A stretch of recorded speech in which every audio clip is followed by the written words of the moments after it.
And a Raglin! Oh my gosh, and a Raglin. Guys, what a day.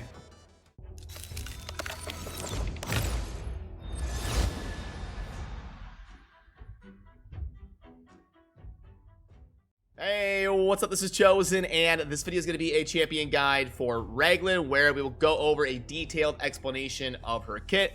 Then I will show you an infographic with some of the information about her in one place, and we will also touch on the gearing, booking, and masteries for Raglin. So let's get into it. Alrighty, so if you're in the index, Raglin is going to be a Banner Lord Void legendary up here on the top right. The support champion right here is Raglin. Now, as always, my champion guides, I do have an infographic that I will link to in a pinned comment down below, so it's nice and easy to find. I actually added some text there on kind of the top middle rightish. You'll see it says arena support. Do not blindly copy masteries, because I always say that in my videos, so I figured why not just put a disclaimer on the infographic itself so that I can write on there what the masteries are for. These masteries are for an arena support. That's what I had in mind when I did the masteries, and then that way people have a disclaimer there to know what it's for and to not blindly copy them. But yeah, that's the general information about Raglin, and I will have that down below, like I said, in a pinned comment. So let's put that away and dive into the kit here, which I think she has a fun kit, and there's a lot going on here to talk about. So first of all, with the A1, we've got attack one enemy 3 times. I love triple hitters. That's great. Fill the turn meter of 3 random allies by 15%. Allies can only have their turn meter filled once per turn by this skill. So what does that mean? It means she's not. Some people think that attacking one enemy 3 times will set off that effect 3 times, but it does not. She will only do it once. So it functions completely separate from the multi-hit A1. It's just a different mechanic. It's a separate function. So she's gonna do 1 turn meter fill maximum per ally. So if you've got a team with only 2 people on it, like if you're duo running the Minotaur or something, she will fill the turn meters of those 2 allies every time, because there's only 2 allies on the team, because she can also fill her own turn meter. So if you've got a turn meter with 3 people, it's just she's gonna fill the turn meter of all 3 people every time, including herself. But when you get into the arena where you've got 4, or you get into dungeon runs where you've got 5, faction wars, stuff like that, she's gonna pick a random 3 people out of the 5. Let's say it's in faction wars. You've got a full roster of 5 champions, including herself. She's gonna fill the turn meter by 15%. For 3 of the random allies out of those 5, because she can also fill her own. So sorry if that was a little bit wordy. I just want to make sure I touch on exactly how that A1 works, and it will not fill the turn meter of 1 ally twice. So it's not gonna, if it picks them once, they're out of the pool and it goes to the next ally to pick. So it's not, you're not gonna get like some weird RNG where it fills the turn meter of 1 ally 3 times. It says that in the skill, but I just want to make sure and touch on that as well before we move on. Then we've got the A2, remove all debuffs on all allies, then heals them. The heal amount is proportional to this champion's attack. Now, this is great because it means Raglin can slot into a cleansing role. Removing all debuffs on all allies is an extremely powerful ability, especially in the arena. And if you put her in immunity set, or you get her super high resistance, she has a base resist of 50, which is very good. So if you do either route, immunity set or high resistance, you can use her in a defensive type team, where you go second, you absorb what the enemies do, and then you cleanse all of the debuffs that they've placed on your team with Raglin. So thus, she is getting more and more common in arena defense setups. You'll see her sometimes on teams that have a beefed up defense. Raglin, as more and more people are summoning her, remember Void legendaries are tough to get, but I do see her more and more on defense teams because of this ability right here and acting as an immunity cleanser. Now, in terms of the heal, from my testing, it seems like it's about 600% of her attack. My Raglin has about 3,100 attack, and she was healing for just over 19k. So it seemed like it's about 600% of her attack. I don't know why it doesn't just tell us. These vague descriptions, the heal amount is proportional to the attack. And if somebody's reading that, they don't have any clue how good that is. Is it just her attack? Like if her attack's 3k, will she heal for 3k?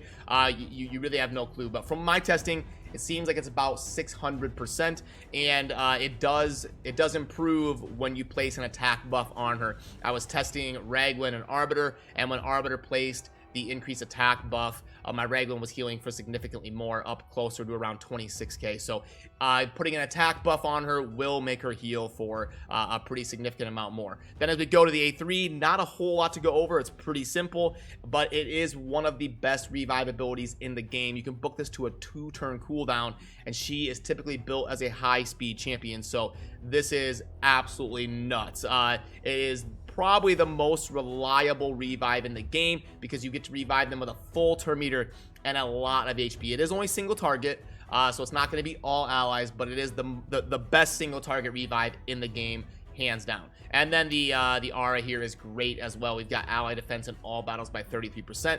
We love speed, defense, and HP auras, and then all battles makes it even better. So yeah, her kit just in general has a lot of potential. It's very well designed, and she's really got it all. She's got turn meter boosting, she's got cleansing, healing, reviving, just a super strong support champion in the game. And then as we dive into the base stats, pretty solid. We've got 20,300 is pretty decent for HP. It's not amazing, but it's not low. The base attack is maybe a little bit on the low side for a champion that scales with attack, but again, you're not going to be building her as some crazy DPSer. She's going to be a support type champion.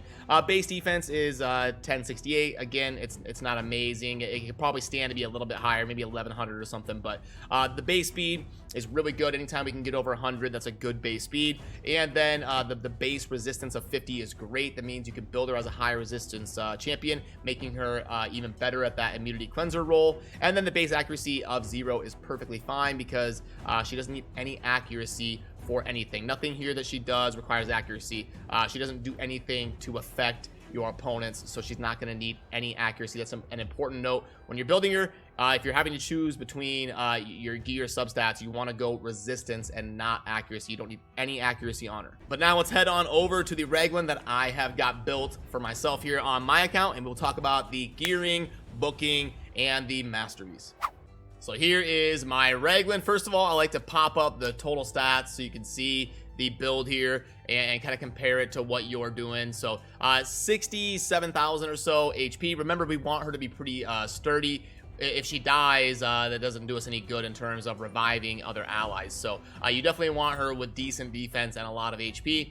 And then you also typically want her to have a pretty good speed because she is a turn meter booster and a reviver, so you want her to be cycling through her abilities as fast as possible. I've got her at 252 speed, 2366 defense, and then you also want to get at least a decent amount of attack on her. I wouldn't prioritize it and go, you know, start throwing on offense gear or anything. But definitely the more attack, it's handy because she's going to heal a little bit better. You don't really need crit rate and crit damage, in my opinion. She doesn't have an ability that works with crit rate like an allure or something, so it's just kind of a bonus stat if you can get some crit rate. I wouldn't really too much about crit damage.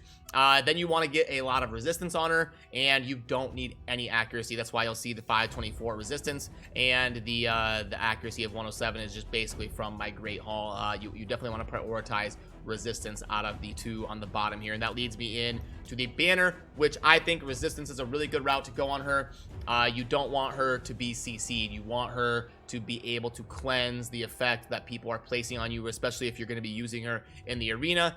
Immunity set, high resistance, things like that are going to be really good on her. And then you want to get as much speed and toughness that you can get. So this banner is really good. It's a 6-star resistance banner with speed and attack and HP to bump up the heals, bump up the toughness, even a little bit of defense to boot. We wish that was defense percent, but hey, it's still a very good banner.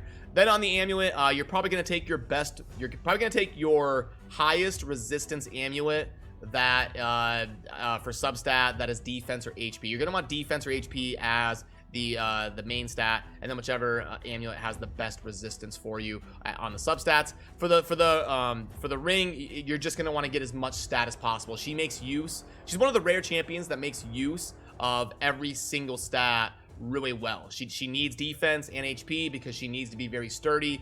She needs to be the last one living so she can revive people. She needs to be very tough, and then she also needs attack because obviously she's going to heal more and help your allies stay alive longer if she's got attack. So every stat is super valuable on her. A ring like this is really good. The 6-star HP with attack and defense to boot. Then on the boots, you're almost always going to want to go with speed. You want her to be a high speed champion. And then you want to go with resistance and kind of all the stats that you need on the substats. So pretty simple. The chest, this was my best blend of, I wanted to go resistance gear on this. This was kind of the best. I don't think an attack percent chest is super good on her.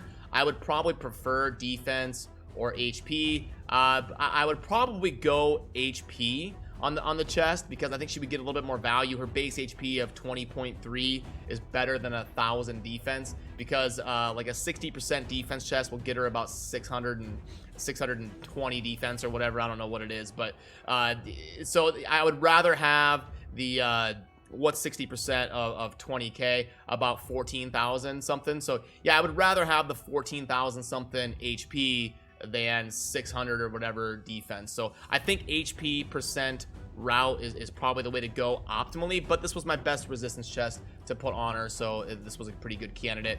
And then for the gloves, that's why I did go with the HP there. The accuracy is a little bit unfortunate, kind of a wasted roll. There's definitely some room to grow here, but they were 21 speed with resistance on them and 6-star HP, so that was kind of the initial piece there. But there is a little bit of room to grow there on the accuracy, and the flat HP is a little bit unfortunate. Top ones are pretty simple, but I will show you mine just in case you are curious. 17 speed helm there, and then the resistance weapon. So going with the 4 pieces of resistance and 2 pieces of speed to get a nice blend of high resistance and a pretty good amount of speed. Then if we touch on the skills tab, we can go over the booking process. Raglin's kind of cool in the regard that you don't really need to feel pressured to rush to booking her. She doesn't really get a bunch of cooldowns and really get exponentially better in the booking process like some champions do. But Raglin's kind of like an allure, kind of like a champion that just as is gonna be a pretty darn good champion. She obviously gets better with books. She's not one that you have to worry about booking like a lure where you're getting cooldowns. All of a sudden she's not going to do her A1 as much. You don't have to worry like that. Like, she's fine booking her. But the cool thing about her kit is she does come out of the box with lots of value ready to go, because the A1 you're only getting damage, which she's not really a damage dealer, so you're not really getting a whole lot of value out of booking the A1. The A2 you do get a decent amount of value, but you don't get a cooldown or anything. So you're just getting a little bit more healing here, which is perfectly fine, and it's nice, but it's not anything like ridiculously impactful. Now, if you the most important book is probably this one, but even then it's really rare that you get a ton of value out of like slamming those 2-turn revives. Now obviously if you're pushing up for platinum, or you're really trying to min-max arena progress, there are some fights where cycling through the cooldown of the revive, the single target revive, is going to be really handy and help you kind of snowball one of those defensive fights that lasts a while.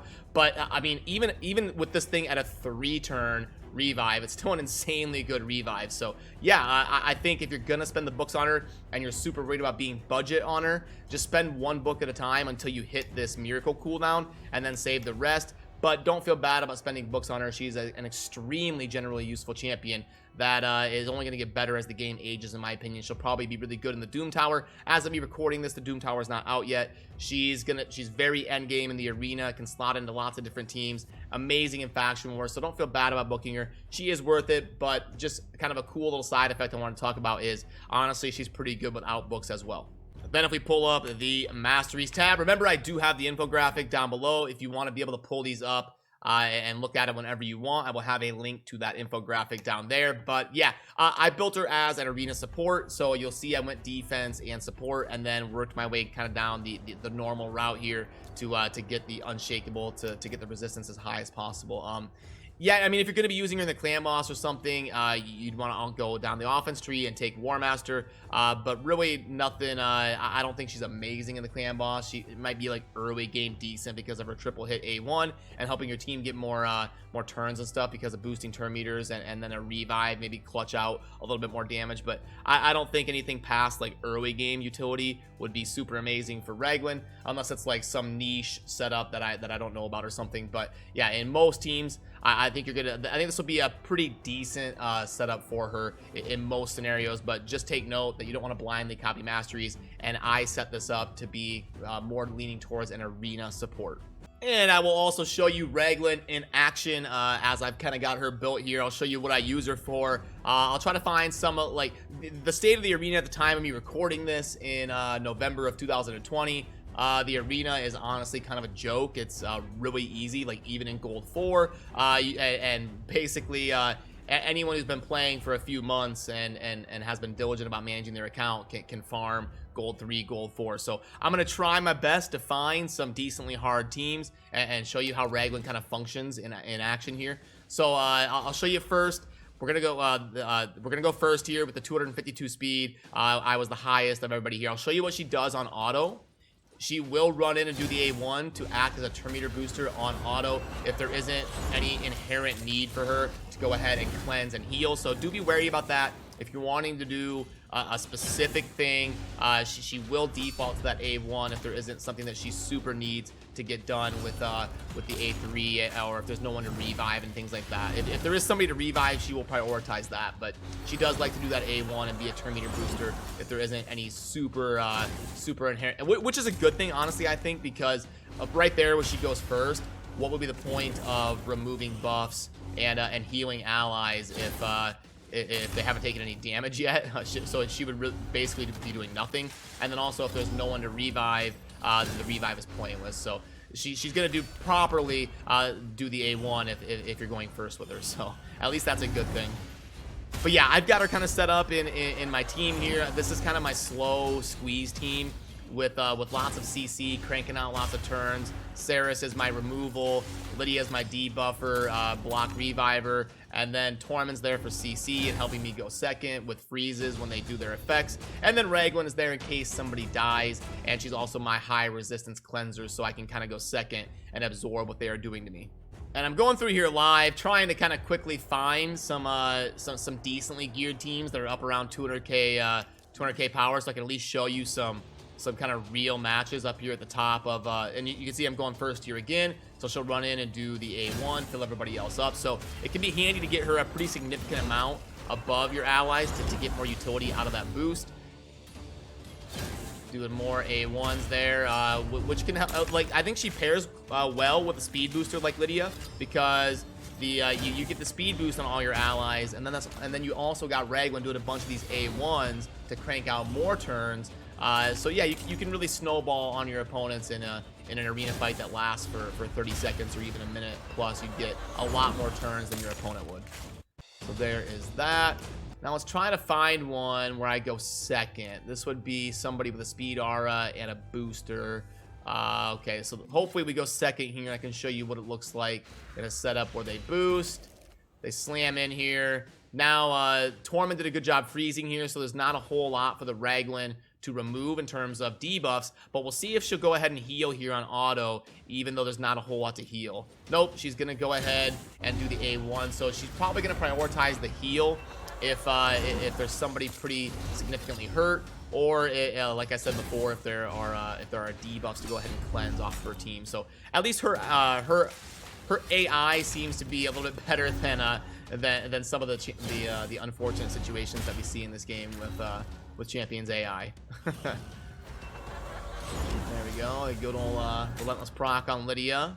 But yeah, this team's kind of set up to just be a slow squeeze with the debuffing, the reviving, the CC, the buff strip, the high res with the immunity cleanser.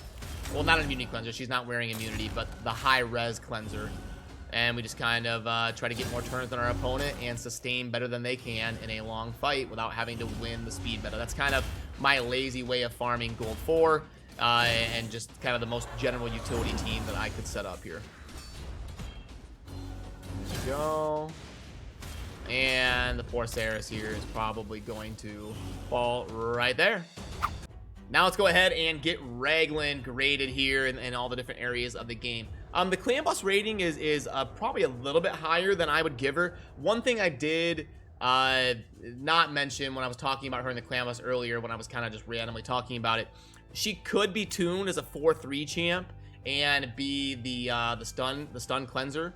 That is kind of cool because she does remove all debuffs from all allies, so she could be a stun clearer if you tune her right in a team. So that is kind of cool. But then with the the random A1 boosts, you're gonna get rotations thrown off and stuff, so things are gonna get a little bit wonky. It'd be really hard to get her tuned perfectly for a team because of the random effect of her A1. So I think that's a little bit high on the clan boss because of how reliable that high value role would be. I'm just gonna give her a 3. I think that's a little bit high.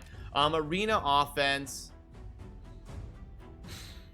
I'm gonna go 4 on offense and 5 on defense. I think she's a lot better in more of a defensive arena setup, which you can also use on defense, but I think 4 and then 5 is probably fair for her. Campaign, she's great for 3-starring content because of that super reliable revive, and then also getting a bunch of turns in with the A1 boosting. So and the boost is going to be super reliable on that A1 if you're using 2 champions to 3-star content, because she'll just boost both of you every time. So I'm sure we'll give her a 4 in campaign. She's not like a speed XP farmer though, so I can't quite go 5. Fire Knight, yeah, I mean, she's pretty good with the triple hit A1 Void Affinity. I'd go like 4.5. I'll go 5 because she's Void Affinity. And then Dragon, yeah, she's fine. Sure, she's a good support there. Spider, yeah, nothing super special here. I'm just gonna give her a 3. Minnow, she'd be fine. She's gonna be just kind of generally useful in a lot of these. She's great in the Ice Golem, where revive is super strong because of the reflect damage on wave 2, and then also the golem can hit super hard if you get in a situation where you're damaging him past the threshold while the minions are still alive. So yeah, she's excellent in the Ice Golem. Void Keep, yeah, similar, which is just kind of fine in these normal keeps. She's gonna be a good support there. Spirit Keep, I don't know if I can go 5 because she doesn't have heal, but she's gonna help you crank out turns. She doesn't have buff strip, or again, it's like a 4.5. We'll go 4. You kind of want the special mechanics on the spirit and the magic, so she's not trash or anything, but I'm gonna go 4. Faction Wars definitely a 5. She's absolutely incredible in Faction Wars, especially for that clutch revive for 3-starring content. So yeah, definitely a 5 there. So let's get these submitted, and let's go ahead and kind of wrap everything up here as I'll pull up Raglin and the infographic while we're just kind of wrapping things up here. So yeah, just in general, Raglin's one of the best designed champions in my opinion. She's worthy of being a Void Legendary. She's a really good champion, but she's not like stupid, broken, ridiculous or anything. She's got roles in the game. She's got things that she's good at, things that she's not amazing at. And she's just a really solid and fun champion to have on your account. So I would give Plarium a 10 out of 10 in terms of designing Raglin. I think she's properly balanced. She's well designed. She looks cool. She performs well in certain areas and doesn't perform so well in some other areas. So yeah, I'm super happy to have summoned her recently and been able to have the opportunity to do this guide. Definitely let me know down below what you think about Raglin if you have her, and hopefully this helped you if you just kind of summoned her recently and were looking for a resource and a deep dive discussion on her. So yeah, that's gonna do it for me on this one. As always, thank you for watching. Have a good rest of your day. Peace.